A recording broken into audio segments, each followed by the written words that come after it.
गंगा किनारे एक छोटा सा गांव था, वृंदापुर। वहाँ एक संत रहते थे जिनका नाम महात्मा सदानंद था। वे प्रेम, करुणा और भक्ति का संदेश देते थे।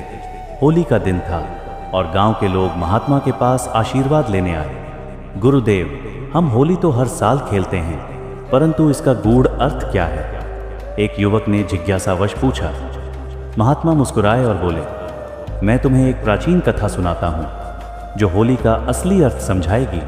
भूल और बोध की कथा। बहुत समय पहले एक नगर में राजा चंद्रसेन राज्य करता था। वह वीर था, परंतु धीरे धीरे उसमें अहंकार आ गया। उसे लगा कि वह ही सबसे बुद्धिमान और शक्तिशाली है। उसने अपनी प्रजा पर कठोर नियम लगा दिए। लोग दुखी हो गए, परंतु राजा को इसकी चिंता नहीं थी। नगर में एक गरीब महिला थी, सुमति।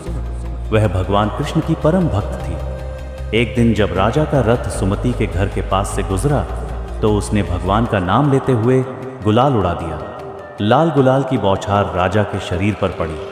क्रोधित होकर राजा ने सुमति को दंड देने का आदेश दिया, लेकिन तभी एक चमत्कार हुआ। राजा के शरीर पर लगा गुलाल जैसे आत्मबोध का संदेश बन गया। उसका अहंकार पिघलने लगा। उसे एहसास हुआ कि शक्ति और धन से बड़ा कुछ और भी है, प्रेम, भक्ति और सेवा।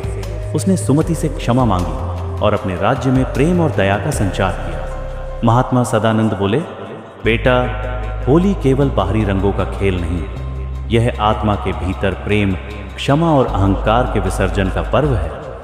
जब तक हम अपने भीतर के क्रोध, ईर्ष्या और घमंड को नहीं चलाते, तब तक असली होली नहीं मना सकते। गांव के लोग भाव विभोर हो गए।